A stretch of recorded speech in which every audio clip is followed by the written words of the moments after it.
O sea, desde el punto de vista de australianos, surf es todo lo que tiene que ver con el mar. Que te va, we're going to the surf. No, no vamos, we're not going surfing. We're going to the surf. Baja la playa.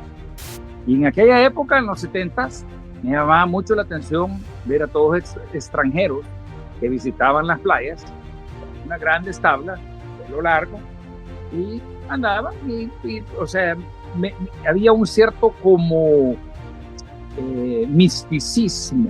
Fue prácticamente abrir la ventana y la puerta a un mundo que para mí, aparte de que estaba prohibido, no me ponía límites, porque lastimosamente los sistemas educacionales están diseñados para crear ovejas, no para moldear líderes.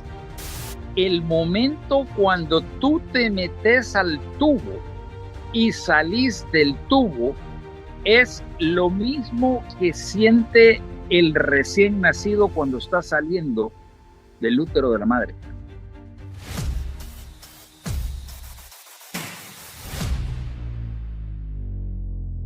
Buenas noches, buenos días. De acuerdo a los usos horarios en los que ustedes se encuentren, como ya saben, todas las semanas llevamos a cabo una serie de entrevistas que pretenden tocar temas que para nosotros son de máxima importancia y creemos que pueden llegar a ser trending dependiendo de ustedes. Por favor, suscríbanse al canal, recuérdense que todas sus opiniones son bienvenidas. Esta semana pido disculpas, estoy un poco afónico, estoy un poco golpeado, he estado mal de salud y mi padre ha estado mal de salud. La semana pasada no hubo entrevista por esta y por otras razones, pero esta semana the show must go on y aquí estamos.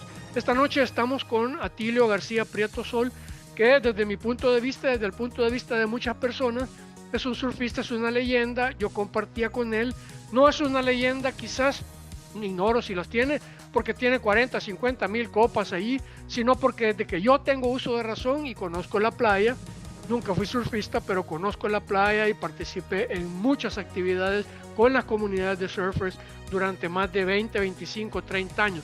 Entonces conozco surfeadores. Atilio es una persona a la que tengo, con la que tengo una relación cercana, panas, brothers, y además que compañeros de colegio, así es. Bueno. Pero lo que más me interesa, porque este es una serie de entrevistas a personas que nos pueden narrar cómo es el surfing en El Salvador y en otras partes del mundo desde el real lifetime stories, es decir, historias de la vida real, cómo llegó Atilio al surf, qué hizo que Atilio se sintiera, se revistiera de la personalidad surfer, cuáles fueron sus momentos más polémicos como surfista, qué es lo que lo hizo más feliz como surfista, qué es lo que hizo sufrir como surfista y qué es lo que le produjo las mayores alegrías, tristezas, todo lo que tiene que ver con el surfer. Damos la bienvenida esta noche a Atilio García Prieto y comenzamos diciendo: yo te conecto con Surfers United. Adelante, Atilio. Gracias, Neto, gracias, un gusto estar conectado con Surfers United a través de este programa que tú tienes. Y pues verdaderamente mi amor por el surf comienza desde una edad temprana, quizás 3, 4 años, una cosa así por el estilo, cuando íbamos los fines de semana ocasionalmente a la playa. Ahora, cabe hacer una diferenciación y voy a hacerte una pequeña aclaración. Acá nosotros llamamos surf al arte de deslizarte sobre las olas en una tabla, ¿verdad? Pero verdaderamente, si nosotros queremos ser un poco más completos en la definición de surf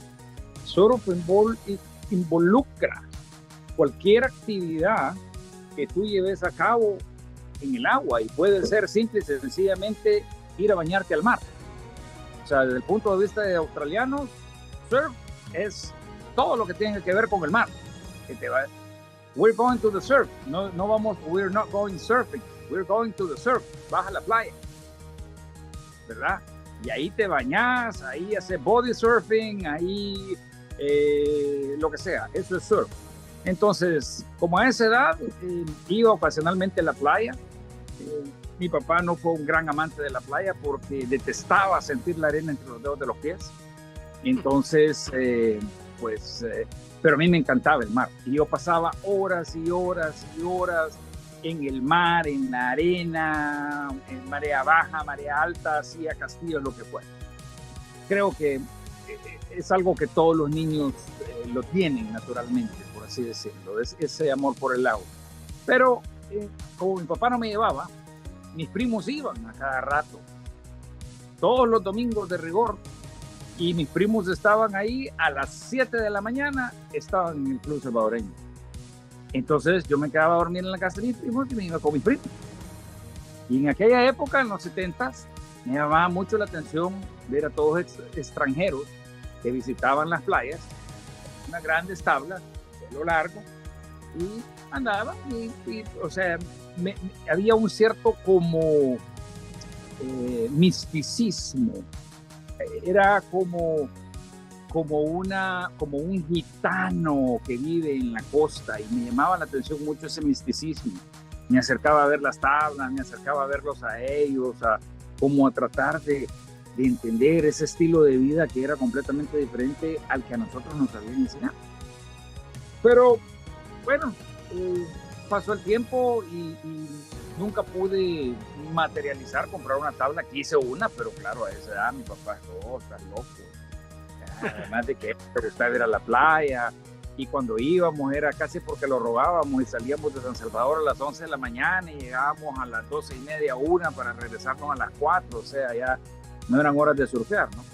Así que las idas a la playa quedan nada más como un paseo, y el surf en sí como deporte lo tomo yo cuando estaba sacando bachillerato en el colegio militar, a raíz de un accidente que tuve en moto y que me arranqué los ligamentos de la rodilla izquierda.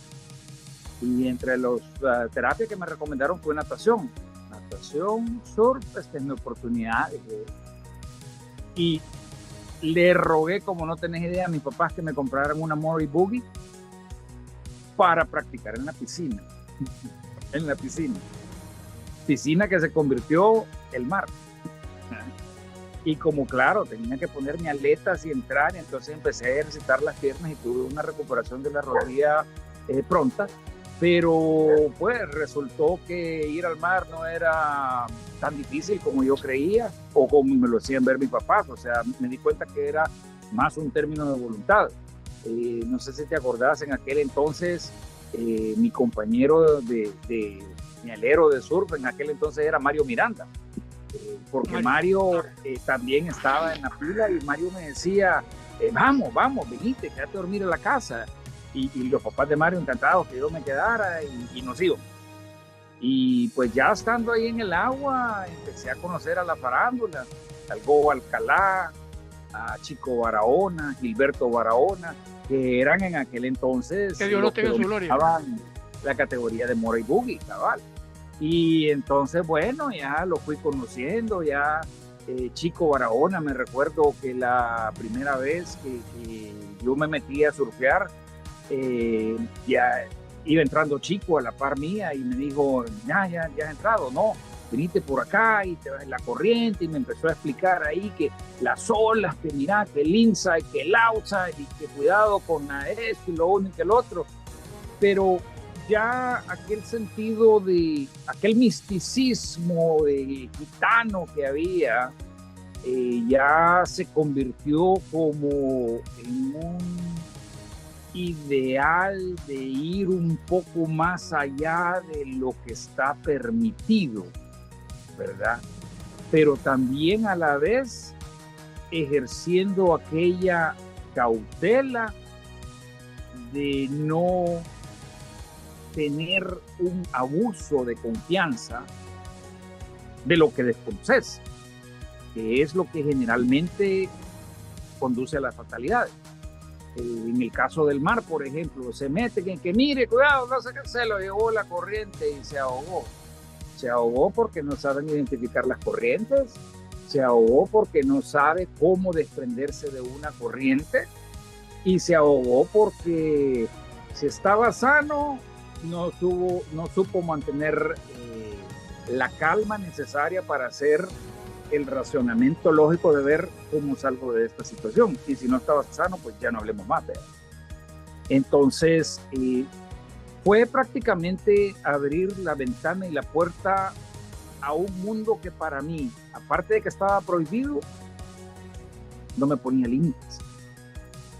Y eso era algo que yo prácticamente había tenido toda la vida, eran límites.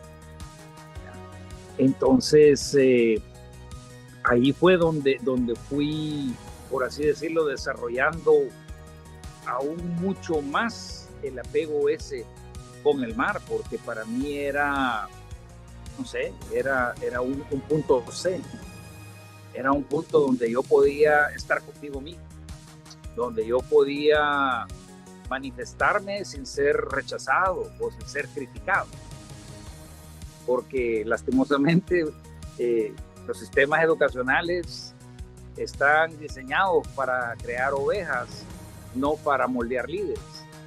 Y pues sí hay ciertas características de liderazgo que vienen natas en las personas, entre ellas yo sé que tengo muchas de esas, y pues todas esas a lo largo de mi vida trataron de ser como no encausadas, sino que simple y sencillamente quítátelas.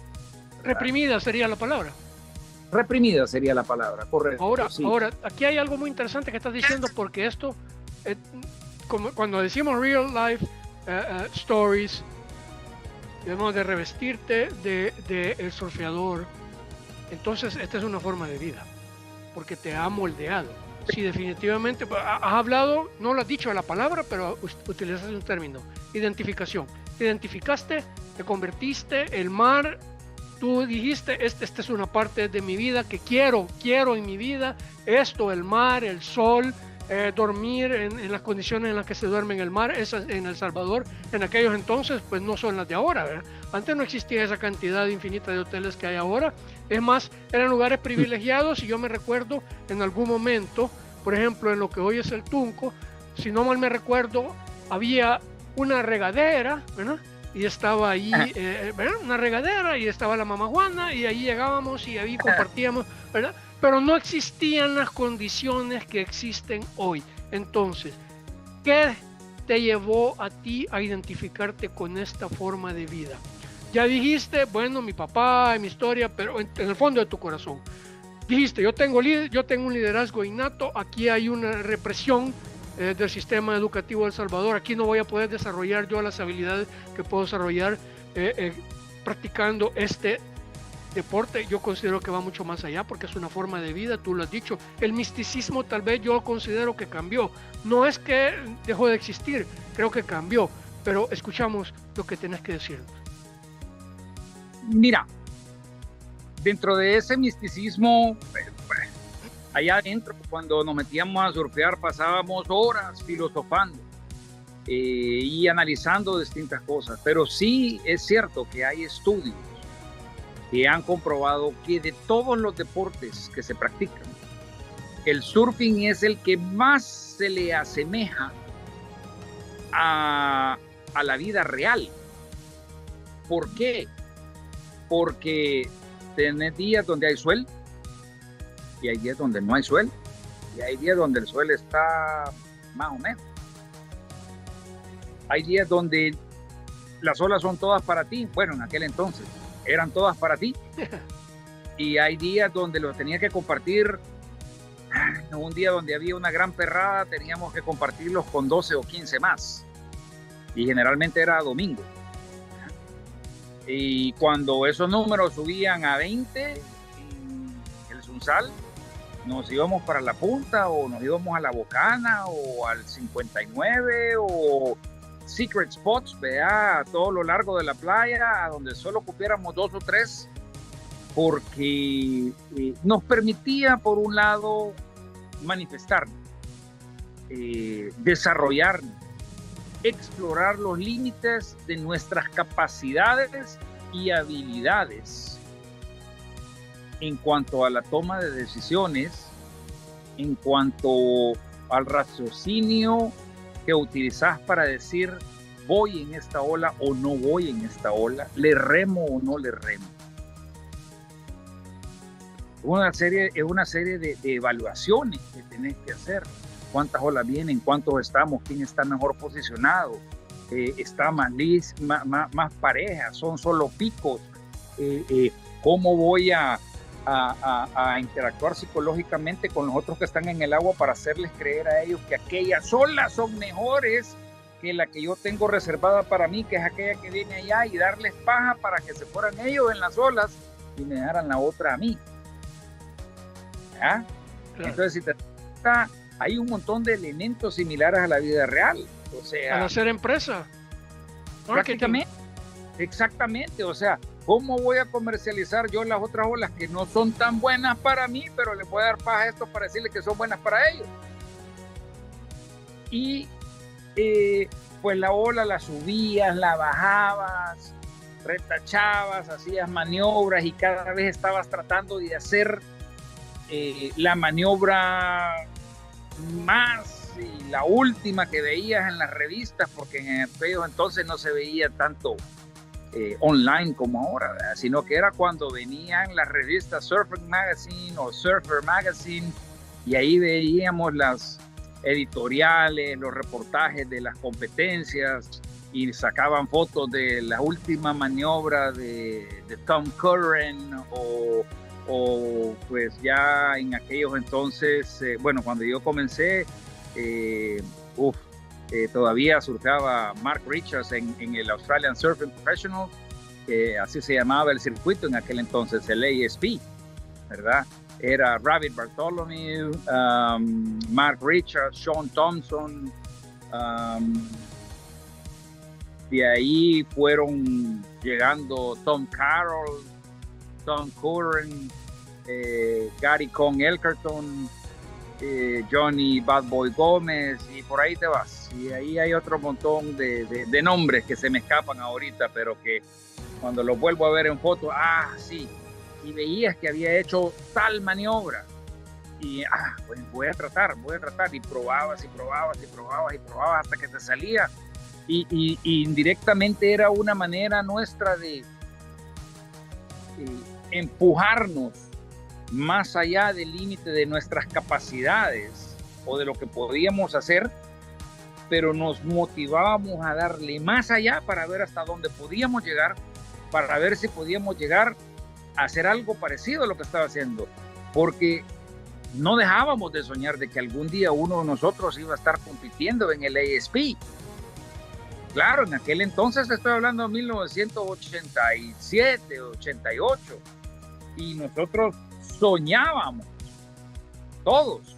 Yo creo que eso es un punto que lo vas a encontrar común en todos los que entrevistés de la vieja escuela, es que todos en algún momento soñaron en llegar a competir en el ASP, pero nunca hubo medios, nunca hubo recursos. O sea, el ASP en aquel entonces se concentraba prácticamente que entre Hawái, Australia y Estados Unidos, y para de contar, ¿verdad? Y pues veíamos editoriales de Nias, Indonesia, Uluwatu en Bali,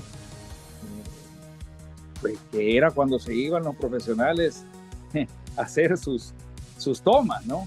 Pero era completamente otra, era una forma de vida y una filosofía, pues, y es lo que más se nos asemejaba a nuestras situaciones actuales. Nos permitía manifestarnos, teníamos que lidiar con ups and downs, teníamos que lidiar con otras personas, algunas de ellas eran desagradables, algunas de ellas, o sea, las pasaba bien, tanto en el agua como fuera del agua. 1, 2, 3, acción. Por favor. Y pues no quiero decir con eso que yo también le caía bien a todo el mundo. Tengo que haber habido personas a las que yo también les caía mal, ¿verdad? pero prácticamente son real life stories y es parte de lo que nos moldeó a nosotros como personas y nos equipó con una serie de herramientas para la vida. Esa conversación la tuve con el Pocho Suárez, Ricardo Suárez, que en paz descanse, gran persona, gran surfeador también.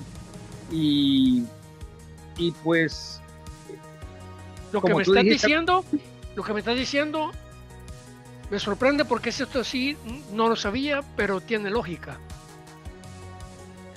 ¿Sabes la parte que más me impactó de esta conversación?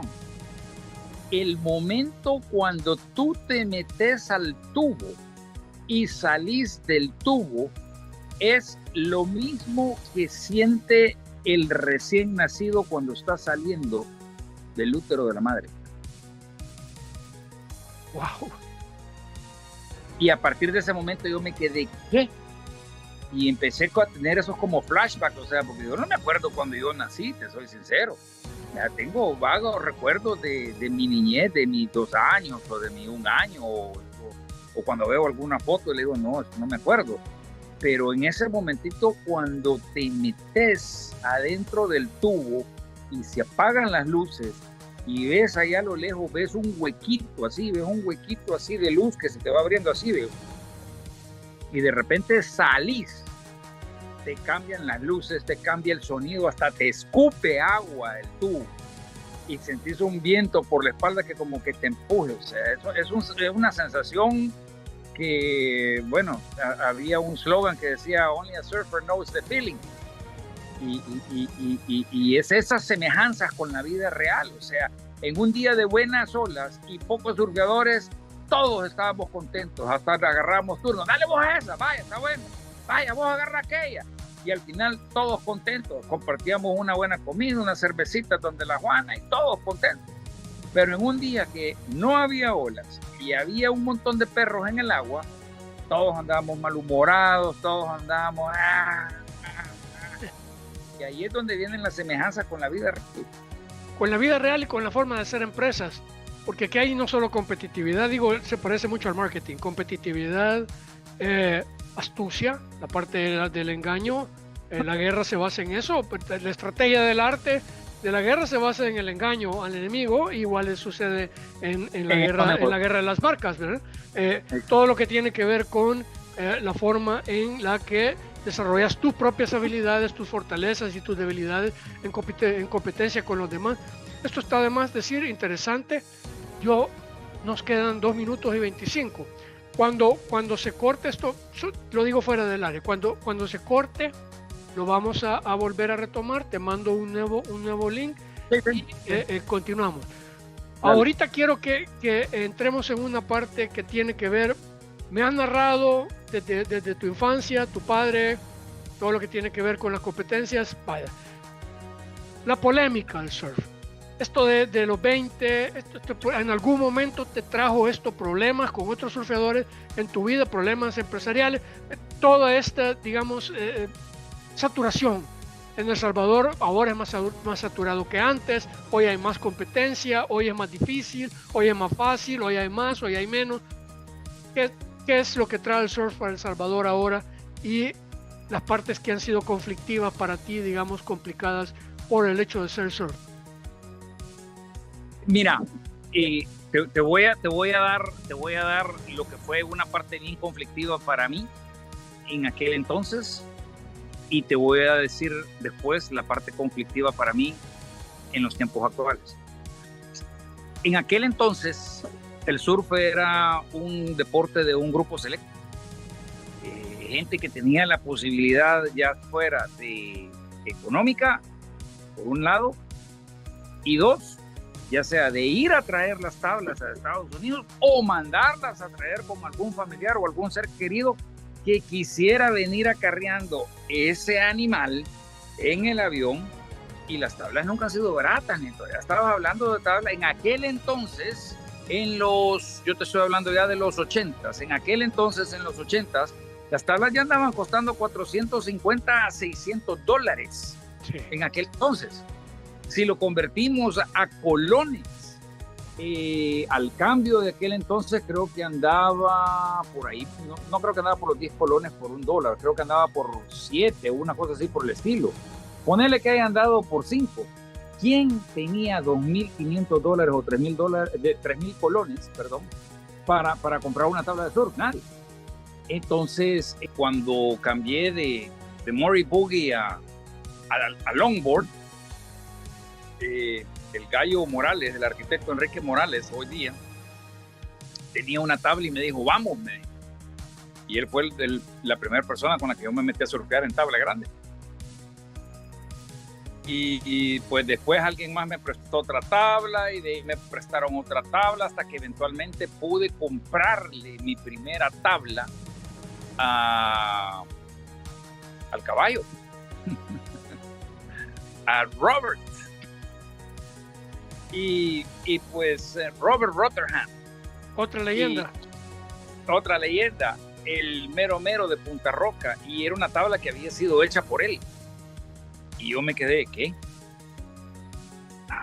O sea que se pueden hacer tablas aquí. Y entonces me topé con la situación de que no había quien reparara tablas. Tenías que o dejársela a alguien ahí en el puerto, que ojalá que esté, y que cuando vos regreses estuviera. Y hacías el viaje de puro gusto. Y dije, no, esto no es para mí, yo tengo que aprender a hacer esta onda, no puede ser tan complicado. Y aprendí. Y así fui prácticamente aprendiendo. Y cuando mis amigos salían y mira, te jodí la tabla, ¿verdad? Dámela, te la voy a arreglar. Me enseñá y podés, sí, así dejo yo mi tabla, está bueno. Y así fui aprendiendo. Ya después le fui cobrando por los materiales y ya después sí ya les cobraba por hacer los trabajos, ¿verdad? Pero sí me di cuenta de que se necesitaba darle ese giro al surf aquí en El Salvador, porque veníamos de haber tenido esa afluencia de extranjeros que vinieron y descubrieron el paraíso en los 70s, pero por la guerra del final de los 70 y de los 80 se fueron, dejaron las tablas, y aquí, como te dije en un comienzo, solo había un grupo selecto que tenía la capacidad de comprarlo, de pagarse esos costos, y los otros eran los que se habían quedado en posesión de las tablas que habían dejado los gringos de los 70, que eran unos grandes bananones de 9 pies, 10 pies. Entonces había como un gran abismo. Y yo estaba en el grupo en que yo no me podía pagar mi propia tabla, y mi papá, que me iba a financiar un deporte de vagos, de perdidos, de rebeldes, de drogadictos, ni loco. Entonces, bueno, y entonces algo tengo que hacer para cambiar esto, porque si no, esto no va a progresar. Y yo ya me había dado cuenta de que en Estados Unidos era una industria que generaba billones al año en aquel entonces. Entonces dije, no, eso tiene que cambiar y esto tiene que convertirse en una industria aquí en El Salvador. Y empecé ya a pensar estratégicamente. Pues en aquel entonces yo estaba estudiando mercadotecnia en la Universidad Tecnológica, y ya el plan estratégico era, bueno, ¿cómo vamos a hacer para que el surf se convierta del deporte de un grupo selecto a un deporte masivo que pueda sustentar una industria? ¿Cuándo sucede esa transición entre un grupo privilegiado? Es que además, porque yo estuve muy cerca de ese grupo, es decir, conozco lo que me estás diciendo. Nunca fui surfeador, pero conozco que era poco la gente que estaba allí, pues, por surf y por otras razones, ¿verdad? Pero ¿en qué momento sucede esa transición y cuándo es que el gobierno y otras instituciones del Estado comienzan a tomar conciencia de que el surf, aparte de que es una forma de vida, produce miles de millones y puede traer a El Salvador una industria nueva que no ha existido hasta ahorita, o que si ha existido ha sido incipiente, y llevarla a una escala masiva para poder ya, digamos, tener un considerable, cifras considerables en el PIB, etcétera, etcétera, etcétera, ¿verdad? Ese logro creo que se le atribuye enteramente a Jimmy Rotherham, que, si no me equivoco, le vamos a preguntar al chute, a Francis Asbun, Incluso Jimmy parece que anda aquí. Voy a ver si puedo contactarme con él para ver si podemos corroborar esta información. Entiendo yo que él fue el primero. Sería bueno entrevistarlo, si tener chance lo entrevistamos. Esta semana sería bueno. Bueno, voy a ver si puedo hacer el contacto con él. El tema es que Jimmy fue el primero en traer un evento del circuito, el Quicksilver Pro, creo que fue en el 2000, no sé, 2011, 2000, por ahí, no sé, pero Jimmy fue el responsable de eso. Yo en aquel entonces yo hice 4 torneos porque yo me di cuenta que tenía que masificar el deporte para lograr la popularidad y para que pudiera haber una industria detrás del deporte. No fui el único porque a la vez ya habían otros pioneros en el rubro, por ejemplo René Krager, visionario en ese sentido. René Krager fue el primero en tener un surf shop ahí en la zona rosa en San Benito. ¿Vea? Ahora vive en Suiza. Ahora vive en Suiza. Roberto Torres, Hawái, también tuvo la visión de que se necesitaban tablas aquí en El Salvador, y prácticamente al mismo tiempo que yo me tiré de cabeza, digamos, al charco, él también se tiró de cabeza al charco. Él fue a Estados Unidos a prepararse a que le enseñaran a hacer tablas, y compró foam y fibra y pinturas y todo, y se trajo un taller para acá y lo montó allá por San Marcos, si mal no me equivoco. Pero Roberto tenía un trabajo a tiempo completo, entonces eso solo lo hacía los fines de semana y cuando le quedaba tiempo. Y en cambio yo estaba estudiando en la universidad. El trabajo que yo hacía a tiempo completo era reparar tablas, y cuando no reparaba tablas me iba a andar recorriendo todas las playas aquí y andar preguntando, hey, ¿quién tiene bananones o cayucones de los viejos que me los vendan? Y los evaluaba y veía si me servían para de ellos sacar una shortboard y shapear para las nuevas generaciones tablas a un precio más cómodo, pues. O sea, yo igual tenía que importar la resina y la tela de fibra de vidrio, que era complicadísimo porque aparte de que era un insumo prohibido por la guerra, aquí en Plaza no se encontraba. Entonces, no me preguntes cómo hice, pero metí un rollo. Y ese rollo me duró bastante y me sirvió para hacer quizás como unas 30 tablas en aquel entonces.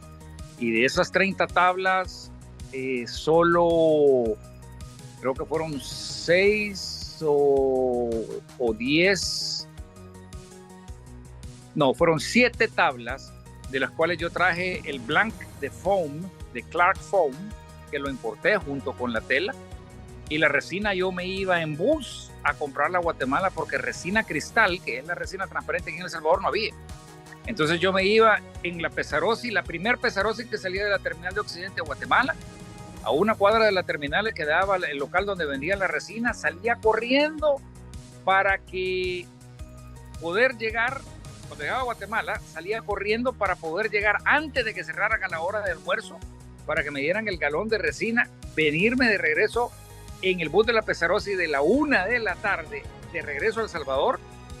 Ese bus me dejaba en Santa Tecla al filo de las 5:30, 6 de la tarde, y a esa hora pasaba el último bus directo que iba al Sunsal. Yo ya vivía en el Tunco en aquel entonces.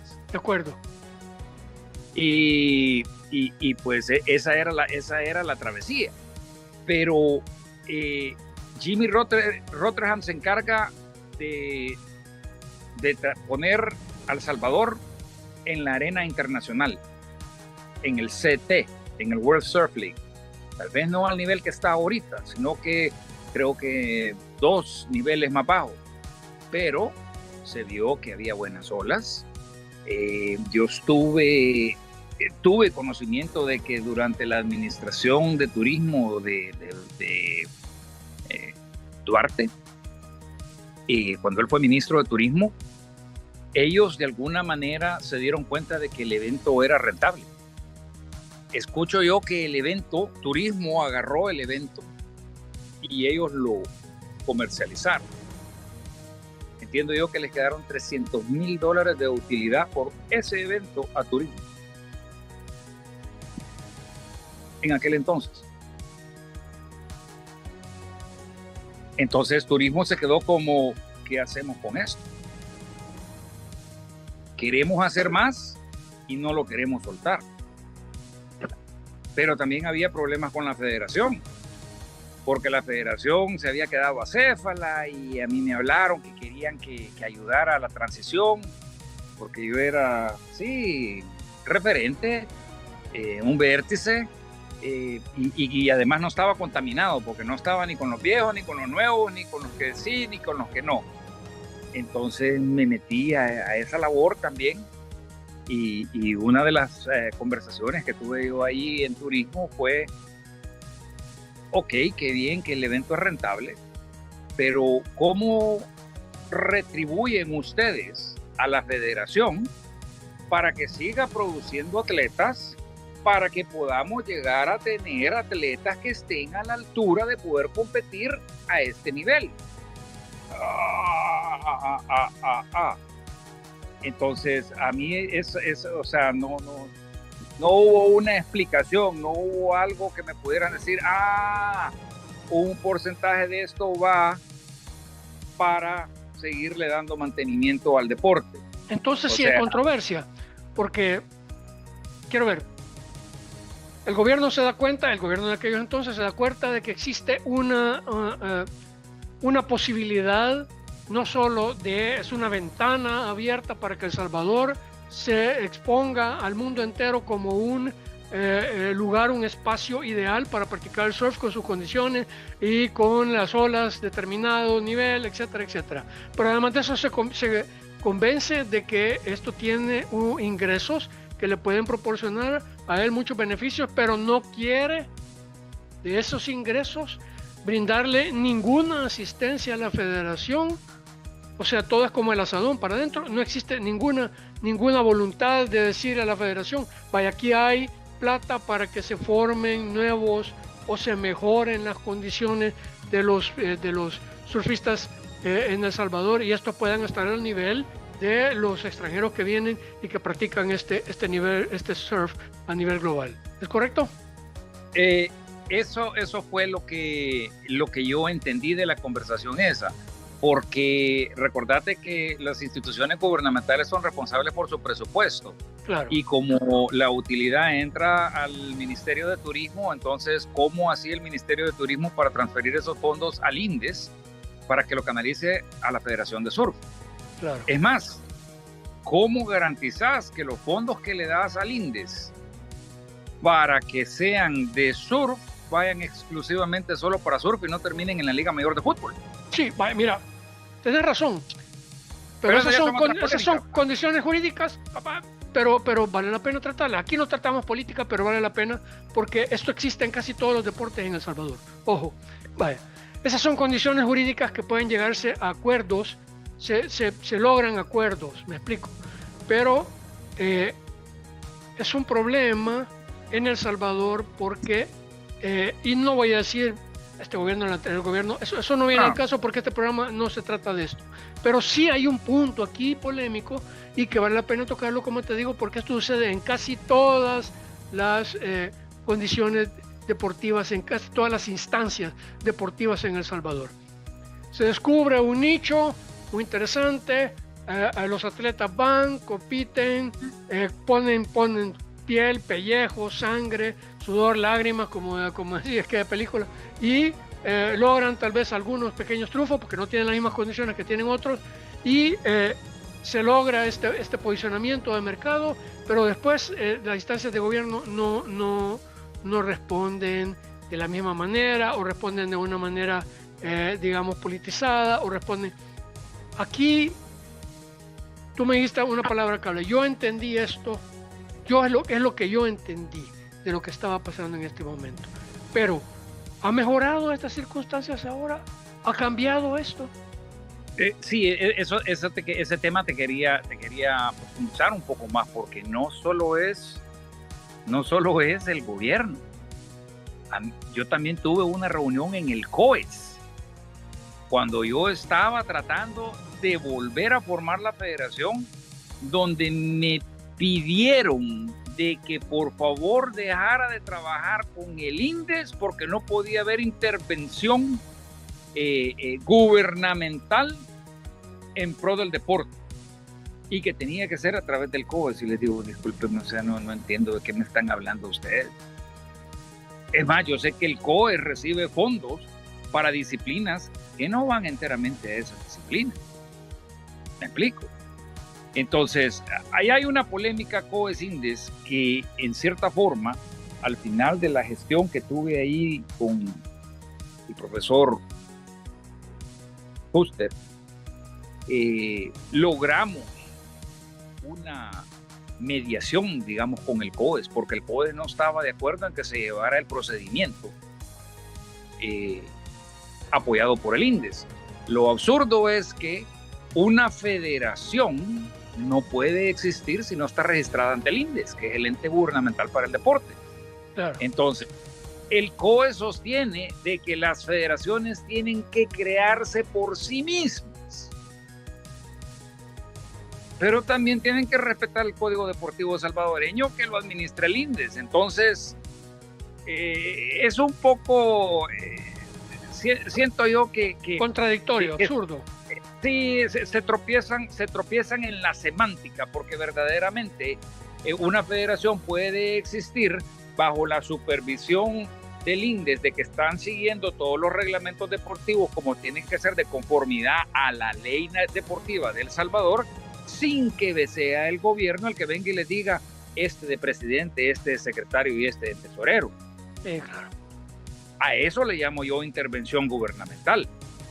Pero que el gobierno esté proporcionando los mecanismos, como que nos estaba dando salas para que tuviéramos reuniones, vehículos para que fuéramos a visitar a todas las playas y a volver a poner de acuerdo a los surfadores y a motivarlos para que se volviera a formar la federación, que gracias a Dios se formó, porque tuvimos una primera reunión donde estuvimos prácticamente todos ahí, y el representante del COES, que ahorita no recuerdo el nombre, se dijo, esto no cumple, y le dije, bueno, aquí no estamos para decir eso, aquí hemos venido a formar la federación, y si vos decís que ahorita no te vas de aquí, si no nos decís cómo vamos a hacer para que quede formada, de acuerdo a lo que vos decís, y de acuerdo a lo que se necesita para cumplir con el gobierno. No podemos obviar la legislación salvadoreña y tampoco podemos ignorar al Comité Olímpico, ¿verdad? Exactamente, o sea, pónganse de acuerdo ustedes dos y vean cómo van a solucionar. Vos ponerle tus condiciones como COES al INDES y que el INDES te diga hasta dónde pueden ellos,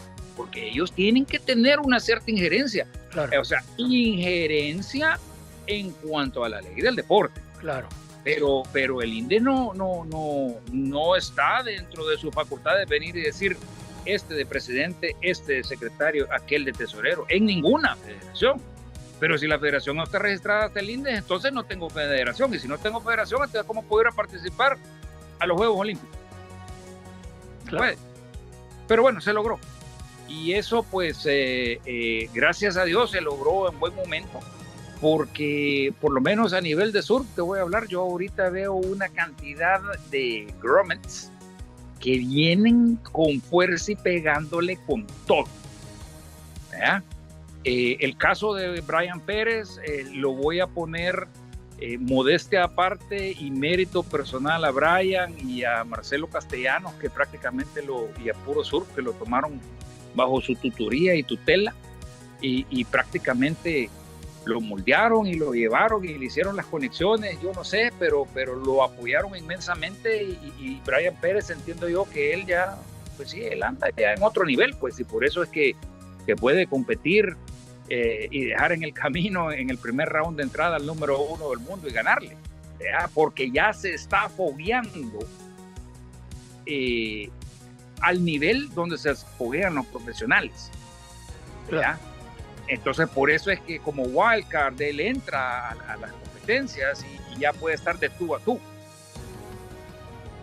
con un Ítalo Ferreira. ¿Ya? Ya tiene la experiencia, pero eso es a título personal de él. Sí, ha habido apoyo del INDES y ha habido apoyo de otras instituciones, pero verdaderamente el que se ha rebuscado ha sido Brian y su tutela, ¿verdad? Entonces, pero abajo de Brian ahora vienen otra cantidad de otra cantidad de hembras y varones que vienen surfeando y que le vienen pegando las olas, pero bien. Entonces sí, digamos, podemos hablar problemas, creo que después de la guerra, antes de la guerra, es decir, problemas entre el Comité Olímpico y el INDES y en general, como dije, en casi todas las disciplinas los ha habido.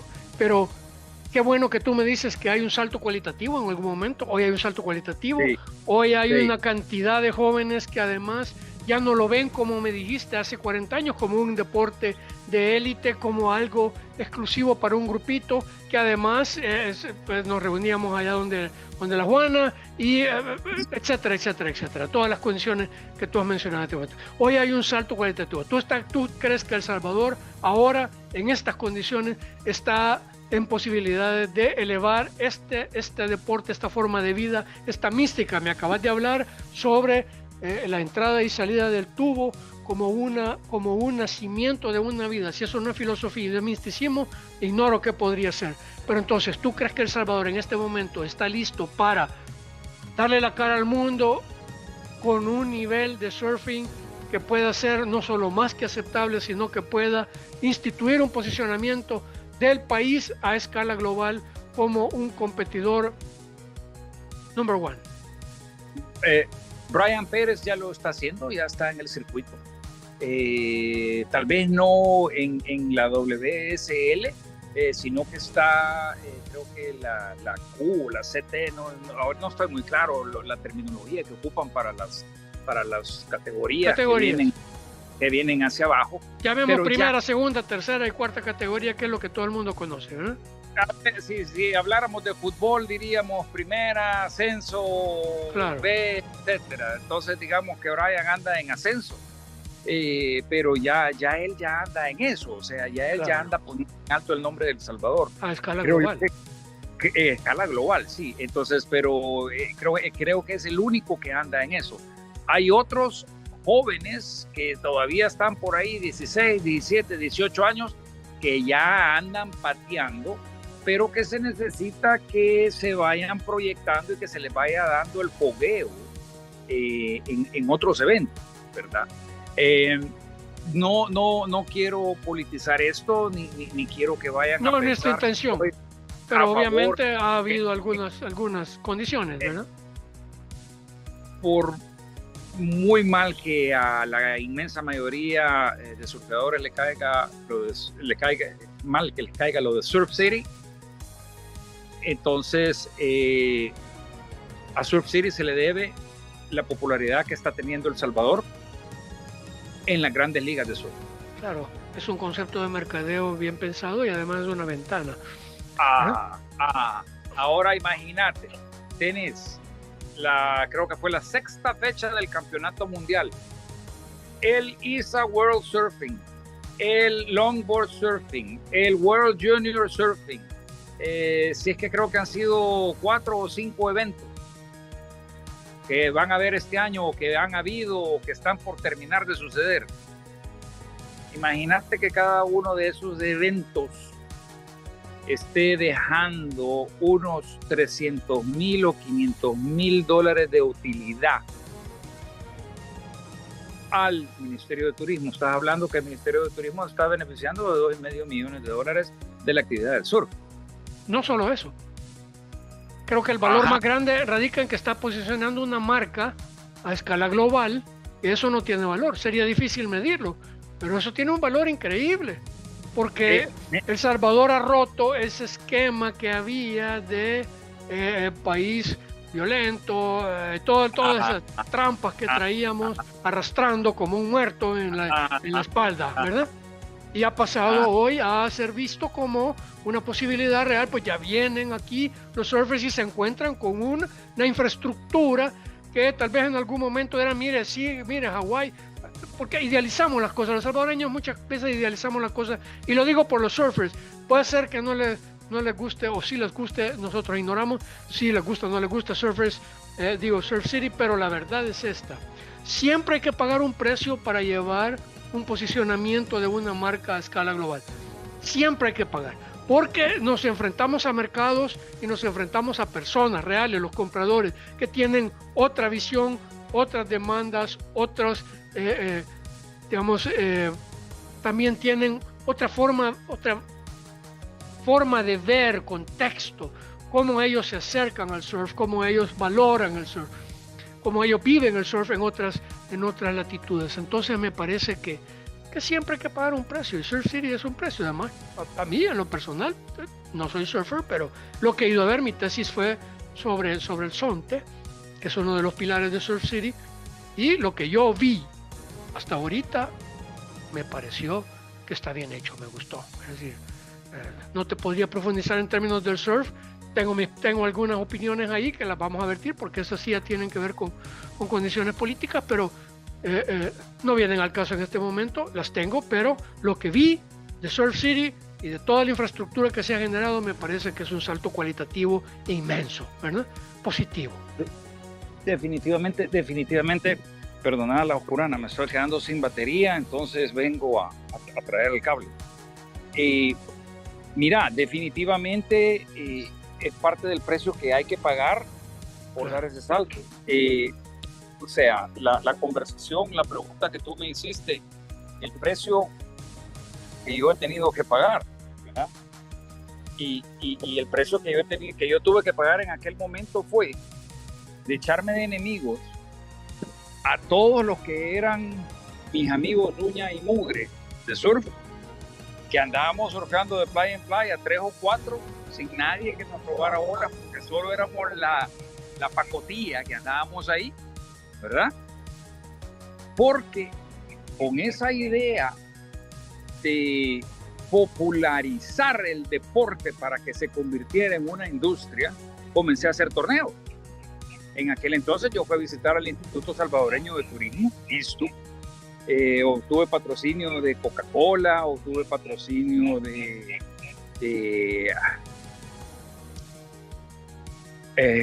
¿cómo es que se llama? Coca-Cola, la Tropical, el Instituto Salvadoreño de Turismo, ¿quién más? No me acuerdo, pero tuve varios patrocinadores. Incluso de las tablas que yo hacía, hubo un torneo que yo regalé una tabla al primer lugar, ¿verdad? Y pues imagínate, todos mis amigos, cuando de repente comenzaban a llegar aquel montón de gente a las playas a querer surfear y que me decían, es tu culpa porque vos estás trayendo este montón de gente y mira, y que después que esto se va a poner como que si es Estados Unidos, como que si es Australia, y que después ya no vamos a poder surfear. ¿Y qué es lo que ha pasado ahora? 30 años después. O sea, yo te soy sincero, surfeo allá cuando las condiciones están perfectas, ¿verdad? Cuando no hay mucha gente y cuando yo ya, o sea, le he perdido el interés, porque verdaderamente el tiempo que yo viví en Australia y cada vez que iba a surfear y tenía que pelearme no con 10 ni con 20, tenía que pelearme con 100 perros por olas de 3 pies, ¿verdad? Entonces como le perdés el gusto, pues, ¿me entiendes? Mi amor por el mar continuó, o sea, el mar va a ser mi amor eterno, pero lo voy a ver y ya lo voy a ver bajo otros términos. Ya no es aquella pasión por el surf, pero eso sucedió 30 años después. En aquel entonces mis amigos me dijeron, vos sos el responsable, y que vos, y que después, que no sé qué, no sé cuánto. Sí, yo viví en Australia y la revolución del surf la continuaron otros. Entre esos otros están Rodrigo Barraza, que estuvo en la federación, también creo que Fernando Salaverría estuvo ahí. ¿Cómo es que se llama? Se me va el nombre de este otro que tiene el café, el Point Break Café. También estuvo en la federación. Jaime Papaya Delgado ha estado en la federación, ahora está Bamba. Han habido varios en la federación y el que la federación esté ahora donde está y el que el surf esté ahora donde está ha sido un logro colectivo de muchos años y a través de esos cambios que se dieron en aquel determinado momento. Por eso es que yo me he autodefinido como un vértice en la historia del surf de El Salvador, pues porque era un momento donde en los años de la guerra, para nosotros poner tablas encima del carro era un pasaporte. Los retenes no nos detenían, porque sabíamos que éramos un grupo de bichos que íbamos nada más a divertirnos. ¿Ya? Y eso cambió, y eso se convirtió en un deporte de una gran popularidad y que ahora tiene El Salvador como una de las arenas deportivas de surf de primer nivel en el mundo. O sea, ¿cuándo aquí en El Salvador se ha visto un PGA de golf? ¿Cuándo aquí en El Salvador se ha visto un Open de tenis? ¿O cuándo aquí en El Salvador se ha visto el Fórmula 1 del jabalí? ¿Me explico? O sea, para los que no lo logran entender, o sea, que la sexta fecha del World Surf League sea en El Salvador, es como decir que el Gran Premio de San Marino, de Mónaco, el Gran Premio de Mónaco, es ahora el Gran Premio de El Salvador. ¿Ah?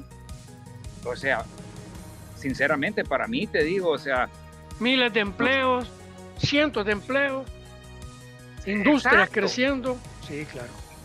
Exacto, o sea, los millones que la industria le genera a la economía al año, cuánto, en una de las mediciones que hicieron, no me acuerdo si fue en el 2016 o el 2018, por ahí, habían estimado que habían ingresado al país en relación al surf, habían ingresado como $6 millones en divisas.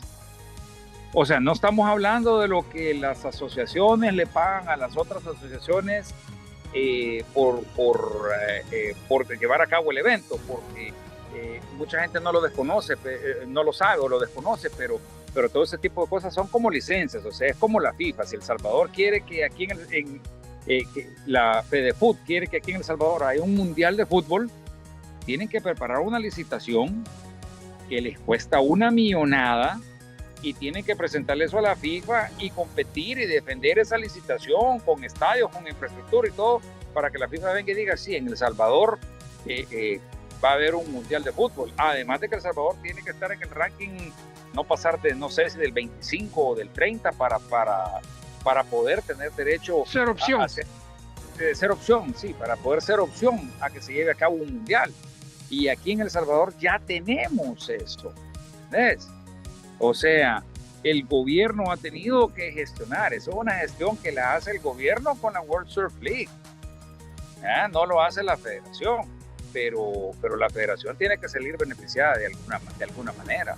Entonces sí, eso es una franquicia, digamos, o es el derecho de, bueno, ok, se va a llevar a cabo ese evento ahí, se va a manejar de esta manera, o sea, la World Surf League pone sus condiciones, el gobierno cumple las condiciones y le da las oportunidades a las otras organizaciones a que se lleve a cabo, a que sean parte de los payasos del circo, por así decirlo, ¿verdad? Y todo eso favorece inmensamente a la economía, o sea, entendámoslo de esa manera, es un circo gigante. Viene el Cirque du Soleil, viene aquí al país y ahí vienen todos los payasos y todos los malabaristas del circo, pero ahí viene la venta de camisetas, la venta de etiquetes, la venta de todo eso. Y es igual en todo deporte, es igual. Atilio, una última pregunta. Se nos acaba el tiempo y esta ha sido una conversación muy positiva que va a abrir la puerta a la serie que se denomina Surfers United, como lo dijimos al inicio. Hay una sección que se llama ¿Qué pasa contigo? Ahora tenemos 5 minutos, Atilio, para que tú nos digas qué hay de nuevo, qué hace Atilio de nuevo, qué hace en estos años, porque entiendo que ahora ser un hombre de tierra, qué hace hombre de tierra, hombre de mar. En 5 minutos, ¿qué podemos esperar de Atilio para el futuro? Atilio anda surfeando otras olas. Desde que yo surfeaba, desde que yo era joven, yo me consideraba siempre un anfibio, como un hombre errante que estaba en el agua y estaba en la tierra. Y nunca logré entender por qué. Ahora, ya de viejo, vivo acá en las montañas de Tamanica, a 15 kilómetros de las mejores costas de surf de El Salvador, las mejores playas. Tengo la opción de bajar todos los días si me da la gana a surfear Punta Roca, La Bocana, El Cocal, Conchalí o lo que sea, y no lo hago porque para mí el surf es como una filosofía, es una esencia, es como mi budismo, es como mi momento zen. Entonces, cuando yo voy al agua, yo quiero estar bien conmigo mismo, yo quiero estar en contacto con mi verdadero yo, con el creador, con las maravillas de la naturaleza, el agua, los peces. No lo hago tanto por surfear, porque sé que me puedo parar en la ola y puedo surfear. También me meto bajo agua, toco el fondo, abro los ojos, veo que ahí andan peces, langostas, lo que sea. Salgo, platico con los amigos, agarro un par de olas, me seco al sol, me voy al río, me baño así, echándome guacaladitas como lo hacía en aquel entonces. O sea, para mí es el amor a la naturaleza. Entonces yo ando surfeando otras olas, ya es una ola que no está limitada al mar, es una ola que ya es multidimensional. Hombre, mira, ha sido una entrevista más que interesante, espero que no sea la última, porque realmente has hablado muchas cosas. Dije real life stories, porque estas son, mejor no puede haber, es un regalo para la gente, porque hemos hablado de historia, hemos hablado de transformación personal, hemos hablado de transformación a nivel de federaciones, a nivel de mercado en El Salvador sobre el surf. Espero que podamos conectarnos con otros.